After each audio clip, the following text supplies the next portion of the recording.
Well, first, you need a concentrated source of beta-sitosterol, and even the saw palmetto berry, the plant recognized as one of the best sources of beta-sitosterol, contains only 333 parts per million of beta-sitosterol. To get 1 gram of beta-sitosterol from saw palmetto, you would need to have over 6.5 pounds of saw palmetto berries. Furthermore, beta-sitosterol is very poorly absorbed orally. Less than 5% of what you take by mouth makes its way into the bloodstream, and then even less gets to the prostate itself. Thus, to absorb 1 gram of beta-sitosterol a day from saw palmetto berries, you would actually need to eat over 132 pounds of the berries a day. Ellagic acid is found in raspberries and pomegranates, but again, we have the same problem with absorption and concentration. Unless you have the digestive capacity of a 500-pound mountain gorilla, and you spent all day stuffing yourself with saw palmetto berries and raspberries, you would need to get a more concentrated source of beta-sitosterol and ellagic acid. So, the first 2 ingredients we chose to put in endosterol were concentrated forms of beta-sitosterol and ellagic acid. Okay, that takes care of the first 2 problems, hormonal inversions and cancer. Let's move on to problem number 3. The third cause of prostate problems is zinc deficiency. A zinc deficiency not only causes the prostate to operate less effectively, it can also cause it to enlarge. Different organs in the body have different requirements for elements, and for the prostate, zinc is required. It may sound strange that some organs need more of one element than another, but you already know of the most common example. It's called goiter. While the younger generation may not be as familiar with this, the older generation will be. Goiter is an enlargement of the thyroid gland in the neck due to insufficient iodine in the diet. Iodine is a heavy element, and rain typically washes it out of mountainous soil into the rivers and eventually into the sea. People living near the oceans who eat fish get all the iodine they need, but people who live in the mountains often become iodine deficient and can develop goiter. Of course, this isn't seen much anymore in developed countries where iodine is added to table salt, but it demonstrates the point. Individual organs, or glands, have specific mineral requirements, and when they don't get what they need, they malfunction and can enlarge. Thus, prostate enlargement can be considered prostate goiter. Unfortunately, zinc is not added to table salt like iodine is. This, added to the fact that zinc becomes more difficult to absorb with age, leads to the widespread zinc deficiencies we see today. Keeping in mind that we not only need to supplement with zinc, but deliver it to the body in a highly absorbable form, the third ingredient in endosterol is pumpkin extract, which is high in bioavailable zinc. The fourth cause of prostate problems is cadmium toxicity. Cadmium toxicity is actually related to zinc deficiency in the sense that low zinc levels can cause cadmium toxicity.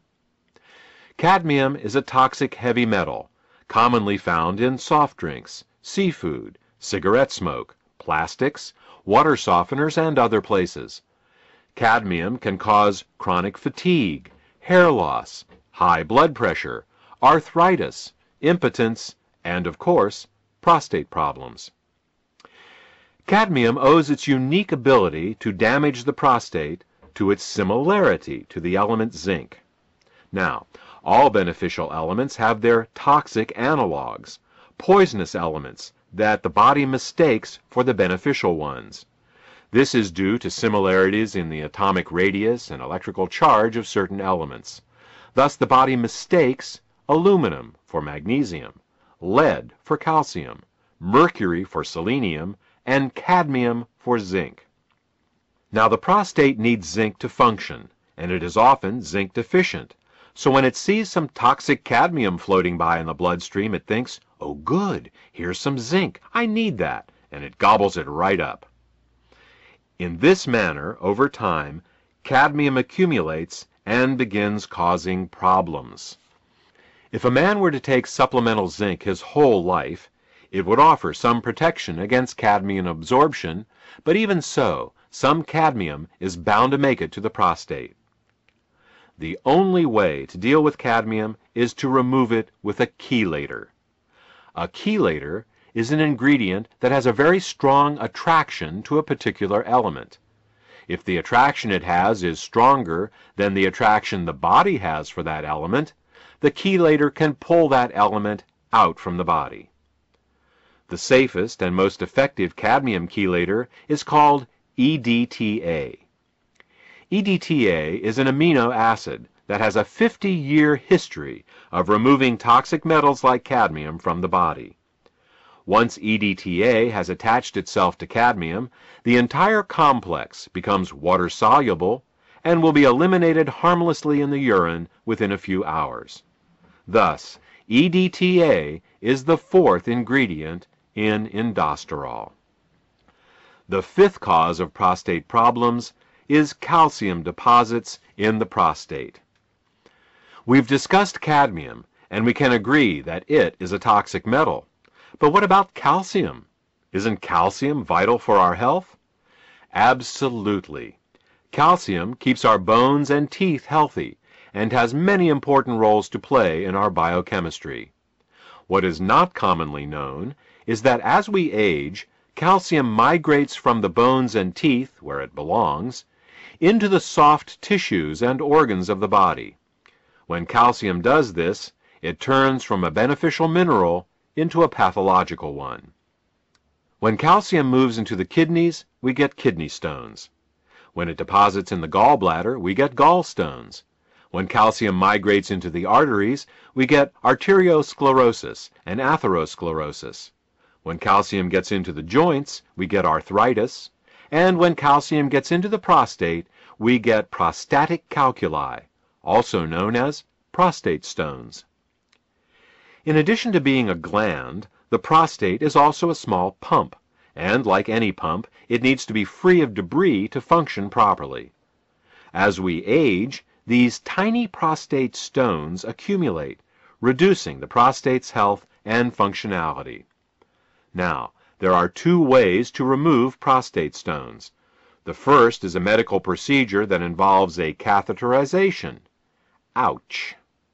The second is with EDTA, which goes in and pulls the calcium out, just like it removes the cadmium.